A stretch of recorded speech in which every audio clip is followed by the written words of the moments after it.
ನಾವನಿಕೇತಿಕೌ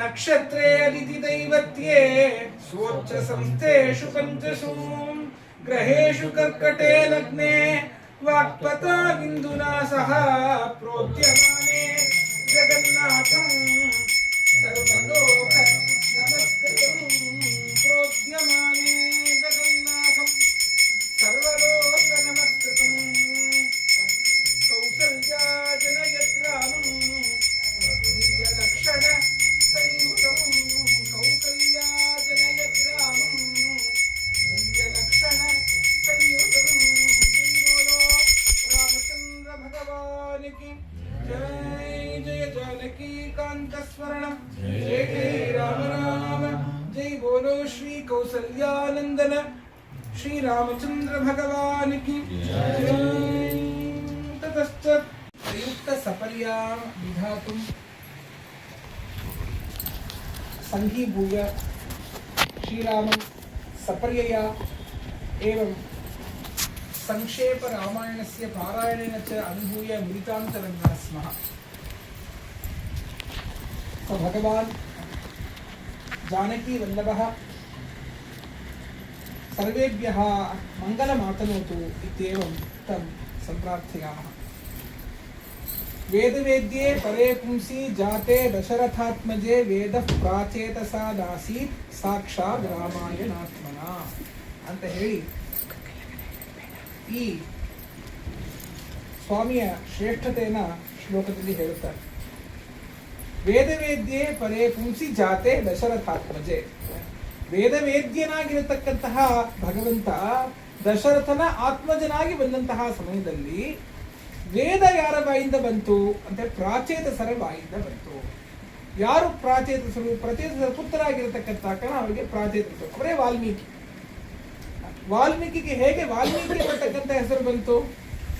ಅವರಿಗೆ ನಾರದ ಮಹರ್ಷಿಗಳು ರಾಮ ಅಂತೇಳಿ ಉಪದೇಶ ಮಾಡಿದ್ರು ಸಹ ಹಿಂದೆ ಅವರು ಮರ ಮರ ಮರ ಮರ ಮರ ಮರ ಅಂತ ಹೇಳಿ ಸ್ಮರಣೆ ಮಾಡ್ತಾ ಅದೇ ರಾಮ ರಾಮ ರಾಮ ರಾಮ ರಾಮ ಅಂತ ಹೇಳಿ ಆಗಿ ಅವರು ಆ ಬಹಿರ್ಮುಖತೆಯಿಂದ ಅಂತರ್ಮುಖ ಧ್ಯಾನಕ್ಕೊಳಗಾಗಿ ಅವರ ಮೇಲೆ ಒಂದು ಹುತ್ತ ಬೆಳೀತಂತೆ. ಹುತ್ತಕ್ಕೆ ಸಂಸ್ಕೃತದಲ್ಲಿ ವಲ್ಮೀಕ ಅಂತ ಹೇಳಿ ಹೆಸರು. ಆಮೇಲೆ ಯಾವುದೋ ಒಂದು ಸಮಯದಲ್ಲಿ ಅವರ ತಪಸ್ಸು ತೀವ್ರ ಆದಂತಹ ಆ ಕ್ಷಣದಲ್ಲಿ ಅವರಿಗೆ ಆ ರಾಮನ ಸಾಕ್ಷಾತ್ಕಾರವು ಸಿಕ್ಕಿ ಆ ಭಗವತ್ ಅನುಗ್ರಹವನ್ನು ಪಡೆದು ಅವರು ವಲ್ಮೀಕ ಅಂದರೆ ಹುತ್ತವನ್ನು ಹೊಡ್ಕೊಂಡು ಹೊರಗಡೆ ಬಂದ್ರಂತೆ. ಆ ಕಾರಣ ಅವರಿಗೆ ವಾಲ್ಮೀಕಿ ಎಂಬುದಾಗಿ ಹೆಸರು. ಅಂತಹ ವಾಲ್ಮೀಕಿ ಎಂಬತಕ್ಕಂತಹ ಒಂದು ಗಿರಿ, ವಾಲ್ಮೀಕಿ ಗಿರಿ ಸಂಭೂತ ರಾಮ ಸಾಗರ ಗಾಮಿನಿ ಪುನಾತು ಭುವನಂ ಪುಣ್ಯ ರಾಮಾಯಣ ಮಹಾನದಿ. ಈ ರಾಮಾಯಣ ಅನ್ನತಕ್ಕಂತಹ ಮಹಾನದಿ ಯಾವ ಗಿರಿಯಿಂದ ಉದ್ಭವಿಸಿತು? ಈ ವಾಲ್ಮೀಕಿ ಎಂಬತಕ್ಕಂತಹ ಗಿರಿಯಿಂದ ಉದ್ಭವಿಸಿತು. ವಾಲ್ಮೀಕಿ ಎಂಬತಕ್ಕಂತಹ ಗಿರಿಯಿಂದ ಉದ್ಭವಿಸಿದಂತಹ ಈ ರಾಮಾಯಣ ರಾಮ ಎಂಬತಕ್ಕಂತಹ ಸಾಗರವನ್ನು ಹೋಗಿ ಸೇರ್ತಾ ಇರ್ತದೆ. ರಾಮ ಸಾಗರ ಗಾಮಿನಿ ಅಂತಹ ರಾಮಾಯಣ ಎಂಬತಕ್ಕಂತಹ ನದಿ ತುಂಬ ಪುಣ್ಯವಾಗಿರತಕ್ಕಂತಹ ನದಿ. ಈ ಭುವನತ್ರಯವನ್ನೂ ಕೂಡ ಸದಾ ಕಾಲ ಪವಿತ್ರೀಗೊಳಿಸಲಿ, ಅದನ್ನು ಪಾವನವನ್ನಾಗಿ ಮಾಡಲಿ ಅಂತ ಹೇಳಿ ಈ ಶ್ಲೋಕದಲ್ಲಿ ಪ್ರಾರ್ಥನೆ ಮಾಡಿಕೊಡ್ತಾರೆ. ರಾಮಾಯಣವನ್ನು ಶ್ರವಣ ಮಾಡಿದ್ರೇ ಸಾಕು. ನಮಗೆ ರಾಮಾಯಣ ಓದೋದಕ್ಕೆ ಬರೋದಿಲ್ಲ ಅಂತ ಹೇಳಿದ್ರೆ, ಯಾರಾದರೂ ರಾಮಾಯಣದ ಪಾರಾಯಣ ಮಾಡ್ತಾ ಇದ್ರೆ ಅದನ್ನು ಶ್ರವಣ ಮಾಡಿದ್ರೇ ಸಾಕಂತೆ, ಅದು ಯುತೋಪ್ಯತಿಕ ಶ್ರೇಯಸ್ಸನ್ನು ಉಂಟು ಮಾಡುತ್ತೆ. ಅದರ ಮುಖಾಂತರ ಭಗವಂತ ಪ್ರೀತಿಯನ್ನು ಹೊಂದುತ್ತಾನೆ ಅಂತ ಹೇಳಿ ಇಲ್ಲೇ ಶ್ರೀಮದ್ ರಾಮಾಯಣದ ಯುದ್ಧಕಾಂಡದ ಕೊನೆಯ ಸರ್ಗದಲ್ಲಿ ಶ್ರೀರಾಮನ ಪಟ್ಟಾಭಿಷೇಕ ಸರ್ಗದಲ್ಲಿ ಹೀಗೆ ಹೇಳಲ್ಪಟ್ಟಿದೆ. ರಾಮಾಯಣಮಿದಂ ಕೃಷ್ಣಂ ಶೃಣ್ವತಃ ಪಠತಃ ಸದಾ ಪ್ರೀಯತೆ ಸರತಂ ರಾಮಃ ಸಹಿ ವಿಷ್ಣು ಸನಾತನಃ. ಯಾರು ರಾಮಾಯಣವನ್ನ ಶ್ರವಣ ಮಾಡ್ತಾರೋ, ಯಾರು ಇದನ್ನ ಓದುತ್ತಾರೋ ಅವರು ಭಗವಂತನ ಕೃಪೆಗೆ ಪಾತ್ರರಾಗ್ತಾರೆ. ಅಂತಹ ಶ್ರವಣದಿಂದ, ಅಂತಹ ಒಂದು ಓದಿನಿಂದ ಭಗವಂತನಾಗಿರತಕ್ಕಂತಹ ಸನಾತನದಂತಹ ಶ್ರೀರಾಮ ಸದಾಕಾಲ ಪ್ರೀತಿಯನ್ನು ಹೊಂದುತ್ತಾನೆ. ಹೇಗೆ ಶ್ರೀಮದ್ ಭಾಗವತದಲ್ಲಿ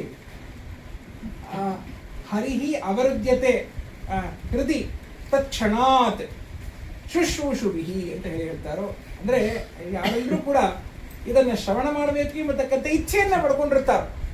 ಅಂತಹ ಒಂದು ಇಚ್ಛೆ ಉಳ್ಳಂತವರ ಹೃದಯದಲ್ಲಿ ಆ ಕ್ಷಣ ಹರಿ ಅವ ತನ್ನ ಸಾನ್ನಿಧ್ಯವನ್ನ ಅವ ಪ್ರಕಟಗೊಳಿಸ್ತಾರೆ ಎಂಬುದಾಗಿ ಆ ಶ್ಲೋಕ ಹೇಳುತ್ತೆ. ಹಾಗೆ ಆ ಒಂದು ಭಗವಂತನ ಸಾನ್ನಿಧ್ಯ ಇರುವಾಗ ಆ ಎಲ್ಲ ಪಾಪಗಳು ಕೂಡ ಸಂಪೂರ್ಣವಾಗಿ ತೊಳೆದು ಹೋಗಿ ಮಂಗಳ ಉಂಟಾಗುತ್ತೆ ಎಂಬುದರಲ್ಲಿ ಲೇಷ ಮಾತ್ರವಾಗಿರ್ತಕ್ಕಂಥ ಸಂದೇಹವೂ ಇಲ್ಲ. ವಾರಿಯರ್ ಎಂಬತಕ್ಕಂಥ ಒಬ್ಬರು ಮಹಾತ್ಮರು ಅವರು ಶ್ರೀಮದ್ ರಾಮಾಯಣದ ಕಥೆಯನ್ನ ಹೇಳುತ್ತಾ ಇರುವಾಗ ಸಾಧಾರಣವಾಗಿ ಎಲ್ಲೋ ಒಂದು ಕಡೆ ಕೆಲಸ ಮಾಡತಕ್ಕಂಥ ಒಂದು ಅಜ್ಜಿ, ಏನೂ ಗೊತ್ತಿಲ್ಲದೆ ಇರತಕ್ಕಂಥ ಅಜ್ಜಿಗೆ ಸಂಸ್ಕೃತ ಬರೋದಿಲ್ಲ, ಆ ಅಜ್ಜಿಗೆ ರಾಮಾಯಣದ ಶ್ಲೋಕಗಳು ಹೇಗೆ ಅಂತ ಏನೂ ಗೊತ್ತಿಲ್ಲ. ಆದರೆ ಈ ವಾರಿಯಾರ್ ಸ್ವಾಮಿಗಳು ಬಂದಿದ್ದಾರೆ, ಅವರು ರಾಮಾಯಣ ಹೇಳ್ತಾ ಇದ್ದಾರೆ, ಆ ಕಾರಣ ನಾವು ಹೋಗಿ ರಾಮಾಯಣ ಕೇಳಬೇಕು ಎಂಬತಕ್ಕಂಥ ಭಾವನೆಯೊಂದಿಗೆ ಆ ಅಜ್ಜಿ ಪ್ರತಿದಿನ ಹೋಗಿ ರಾಮಾಯಣವನ್ನ ಕೇಳ್ತಾ ಇದ್ರಂತೆ. ಆ ಅಜ್ಜಿ ಯಾರ ಹತ್ರ ಕೆಲಸ ಮಾಡ್ತಾ ಇದ್ದಾರೋ ಅವರಿಗೆ ಈ ಅಜ್ಜಿಗೆ ಏನೂ ಗೊತ್ತಿಲ್ವಲ್ಲ, ಈ ಅಜ್ಜಿ ರಾಮಾಯಣವನ್ನು ಹೋಗಿ ಕೇಳಿ ಏನ್ ಮಾಡ್ತಾರೆ, ಈ ಅಜ್ಜಿಗೆ ಏನ್ ಅರ್ಥ ಆಗುತ್ತೆ ಅಂತ ಹೇಳಿ ಆ ಅಜ್ಜಿನ ಒಂದು ದಿನ ಈ ರಾಮಾಯಣವನ್ನ ಕೇಳತಕ್ಕಂಥ ದಿನಗಳಲ್ಲಿ ಒಂದು ದಿನ ಆ ಅಜ್ಜಿಯನ್ನ ಕರೆದು ಆ ಅಜ್ಜಿಗೆ ಕೆಲಸ ಕೊಟ್ಟಂತಹ ಆ ವ್ಯಕ್ತಿ ಕೇಳದಂತೆ, ಅಜ್ಜಿ ನೀನು ಪ್ರತಿದಿನ ಅಲ್ಲಿ ಹೋಗಿ ನೀನು ಕೇಳ್ತೀಯಲ್ಲ, ಹೇಗಿದೆ ರಾಮಾಯಣ? ತುಂಬಾ ಚೆನ್ನಾಗಿದೆಪ್ಪ, ತುಂಬಾ ಚೆನ್ನಾಗಿದೆ. ಸರಿ, ಹೇಗಿತ್ತು? ತುಂಬಾ ಚೆನ್ನಾಗಿತ್ತು. ಸರಿ, ನಿನಗೇನಾದ್ರೂ ಅರ್ಥ ಆಯ್ತಾ? ತುಂಬಾ ಚೆನ್ನಾಗಿ ಅರ್ಥ ಆಯ್ತು. ಏನ್ ಅರ್ಥ ಆಯ್ತು? ತುಂಬಾ ಚೆನ್ನಾಗಿತ್ತು ಅನ್ನೋದು ಅರ್ಥ ಆಯ್ತು ಅಂದ್ರೆ ಅಜ್ಜಿ ಏನ್ ಕೇಳಿದ್ರು ಕೂಡ ತುಂಬಾ ಚೆನ್ನಾಗಿತ್ತು ಅಜ್ಜಿ, ತುಂಬಾ ಚೆನ್ನಾಗಿತ್ತು ಅಂತ ಹೇಳ್ತೀಯಲ್ಲ, ಇರ್ಲಿ, ನಿನಗದ್ರಿಂದ ಏನಾದ್ರೂ ಕತೆ ಅರ್ಥ ಆಯ್ತಾ? ಅದನ್ನ ಹೇಳು. ನಿನಗ ಆ ಕತೆ ಅರ್ಥ ಆಗದೆ ನೀನಲ್ಲಿ ಹೋಗಿ ಕೇಳಿತಾರೆ, ಏನಿದೆ ಪ್ರಯೋಜನ? ಅದಕ್ಕೆ ಮೊದಲು ಇಲ್ಲೇ ಇದ್ದು ಕೆಲಸ ಮಾಡುವುದಲ್ಲ, ಯಾಕಲ್ಲಿ ಹೋಗಿ ನೀನು ಕೇಳ್ತೀಯಾ ಅಂತ ಹೇಳಿ ಈ ವ್ಯಕ್ತಿ ಕೇಳಿದಂತೆ. ಅವಾಗ ಆ ಅಜ್ಜಿ ಅಲ್ಲೇ ಪಕ್ಕದಲ್ಲಿ ಇವೆಲ್ಲ ಕೆಲಸ ಮಾಡತಕ್ಕಂಥ ಸ್ಥಳ, ಅಲ್ಲಿ ಯಾವುದೊಂದು ಬುಟ್ಟಿ ಇತ್ತು. ಆ ಬುಟ್ಟಿ ಸ್ವಲ್ಪ ಮಣ್ಣಿನಿಂದ ಅದೊಬ್ಬ ಕಲುಷಿತವಾಗಿತ್ತಂತೆ ಬುಟ್ಟಿ. ಆ ಅಜ್ಜಿ ಹೇಳಿದ್ರು, ನೀವೊಂದು ಕೆಲಸ ಮಾಡು, ಈ ಒಂದು ಬುಟ್ಟಿನ ತಗೊಂಡು ಹೋಗಿ ಆ ನದಿಯಲ್ಲಿ ಬರತಕ್ಕಂತಹ ಆ ನೀರಲ್ಲಿ ಅದನ್ನು ಹಾಕಿ ಅದನ್ನು ಅದ್ದಿ ಅದರ ಸ್ವಲ್ಪ ನೀರು ತಗೊಂಡ್ ಬಾ ಅಂತ ಹೇಳಿದ್ರು. ನಿನಗೆ ಏನಾದ್ರು ಬುದ್ಧಿ ಇದೆಯಾ ಅಜ್ಜಿ? ಯಾರಾದ್ರೂ ಈ ಬುಟ್ಟಿನ ತಗೊಂಡೋಗಿ ನೀರಲ್ಲಿ ಅದ್ದಿ ಅದರಿಂದ ನೀರು ತಗೊಂಡ್ಬರೋದಕ್ಕಾಗತ್ತಾ? ಹಾಗೆ ತೆಗೆದ್ರೆ ಎಲ್ಲಾ ನೀರು ಹೊರಗಡೆ ಹೋಗ್ಬಿಡೋದಿಲ್ವಾ? ಇದ್ರಲ್ಲಿ ಯಾರಾದ್ರೂ ನೀರು ಇಟ್ಕೊಂಡ್ಬರೋದಕ್ಕಾಗತ್ತಾ? ಇಟ್ಕೊಂಡು ಬರುವಂತ ಪ್ರಯತ್ನ ಮಾಡು ಅಂತ ಹೇಳಿ ಅಜ್ಜಿ ಹೇಳಿದಾಗ ಅವ್ರು ಹೋದರಂತೆ, ಆ ಒಂದು ಬುಟ್ಟಿನ ನೀರಲ್ಲಿ ಹಾಕಿದ್ರಂತೆ. ನೀರಲ್ಲಿ ಹಾಕಿ ಎತ್ತಿದಾಗ ಅದ್ರಲ್ಲಿ ನೀರು ಇರಲಿಲ್ಲ.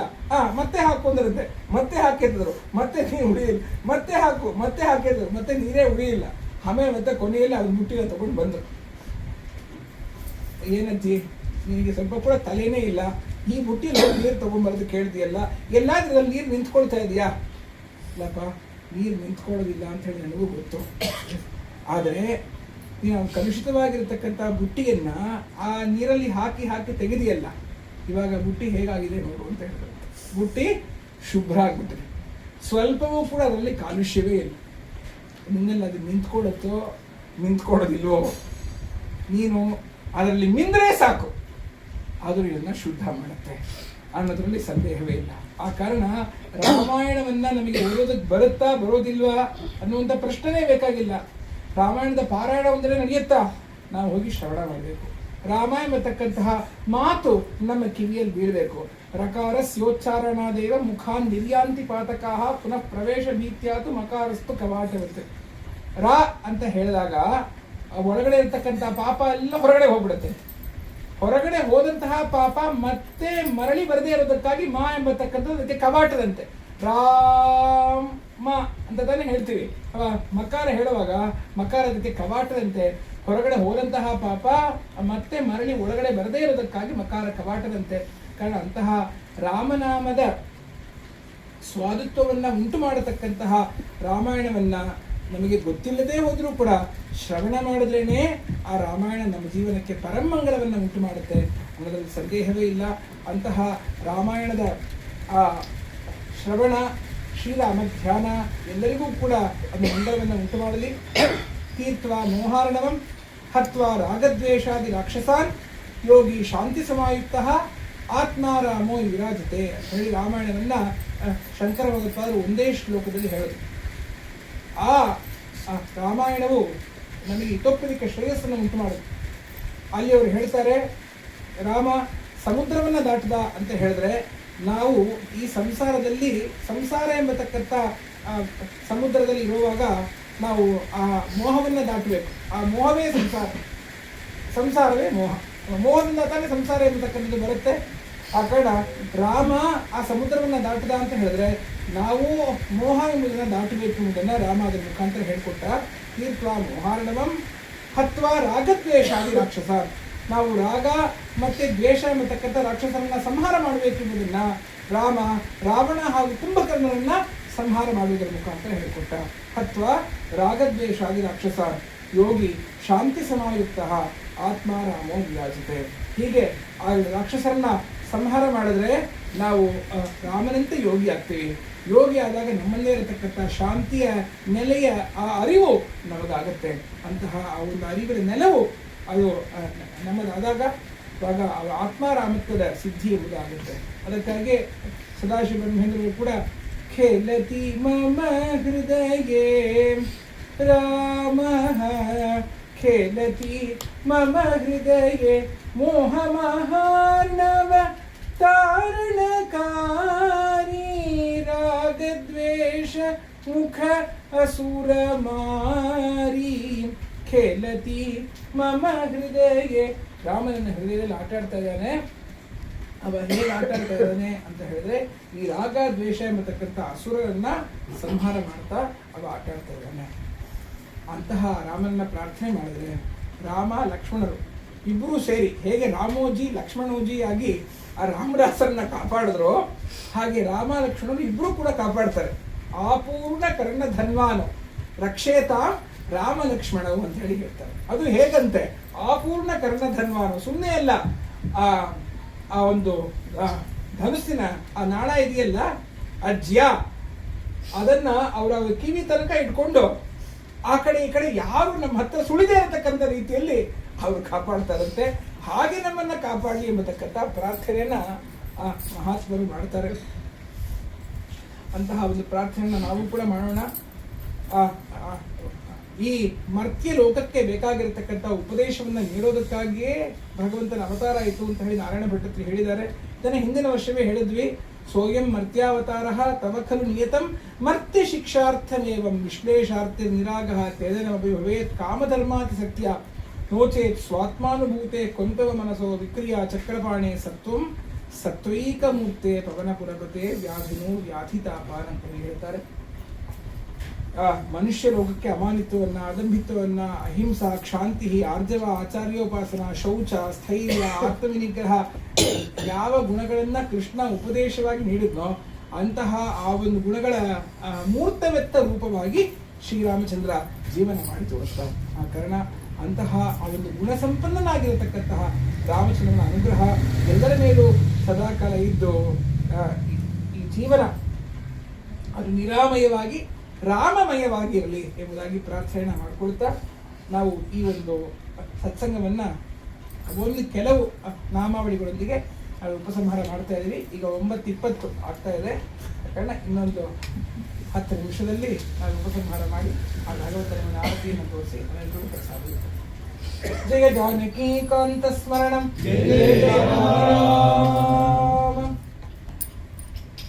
ರಾಮ ರಾಮ ರಾಮ ಹರೇ ಹರೇ ಹರೇ ಕೃಷ್ಣ ಕೃಷ್ಣ ಕೃಷ್ಣ ಹರೇ ಹರೇ ಹರೇ ರಾಮ ರಾಮ ರಾಮ ಹರೇ ಹರೇ ಹರೇ ಕೃಷ್ಣ ಕೃಷ್ಣ ಕೃಷ್ಣ ಹರೇ ಹರೇ ಹರೇ ರಾಮ ರಾಮ ರಾಮ ಹರೇ ಹರೇ ಹರೇ ಕೃಷ್ಣ ಕೃಷ್ಣ ಕೃಷ್ಣ ಹರೇ ಹರೇ ಹರೇ ರಾಮ ರಾಮ ಹರೇ ಹರೇ ಹರೇ ಕೃಷ್ಣ ಕೃಷ್ಣ ಕೃಷ್ಣ ಹರೇ ಹರೇ ಹರೇ ರಾಮ ರಾಮ ರಾಮ ಹರೇ ಹರೇ ಹರೇ ಕೃಷ್ಣ ಕೃಷ್ಣ ಕೃಷ್ಣ ಹರೇ ಹರೇ ಹರೇ ರಾಮ ರಾಮ ರಾಮ ಹರೇ ಹರೇ ಹರೇ ಕೃಷ್ಣ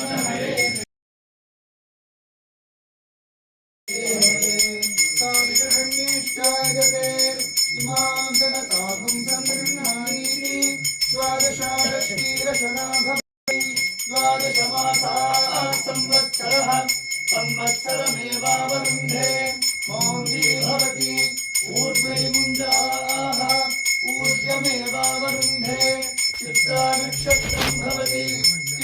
भाये तत्कर्म यदश्वमेधः समृद्ध्यै अनन्तरायाय सर्वस्तोमोतिराष्ट्रमुत्तममहद्भवति सर्वस्याप्त्यै सर्वस्य सिद्ध्यै सर्वमेव तेनाप्नोति सर्वं जयति बहुवैवः पश्वायै बहुप्रजालिकायै बहुवीर्यवायै बहुमाशतिलायै बहुहिरण्यायै बहुमस्तिकायै बहुदासपूरुषायै नैमत्यै पुष्टिमत्यै बहुरायस्तोषायै राजास्तु नमस्तेऽस्तु भगवन् विश्वेश्वराय महादेवाय त्र्यम्बकाय त्रिपुरान्तकाय त्रिकाग्निकालाय कालाग्निरुद्राय नीलकण्ठाय मृत्युञ्जयाय सर्वेश्वराय सदाशिवाय श्रीमन्महादेवाय नमः ईशानः सर्वविद्यानाम् ईश्वर सर्वभूतानां ब्रह्माधिपति ब्रह्मणोऽधिपति ब्रह्मा शिवो मे सदा शिवो स्वामी सर्वोपचारार्थे सर्वमंगल प्राप्त्यर्थे आनंद कर्पूर मंगल निराजनते मुख्य ध्वनियन्ते परिमल पुष्पाक्षता समर्पयामः रक्षां धारयामः नमस्कुर्मः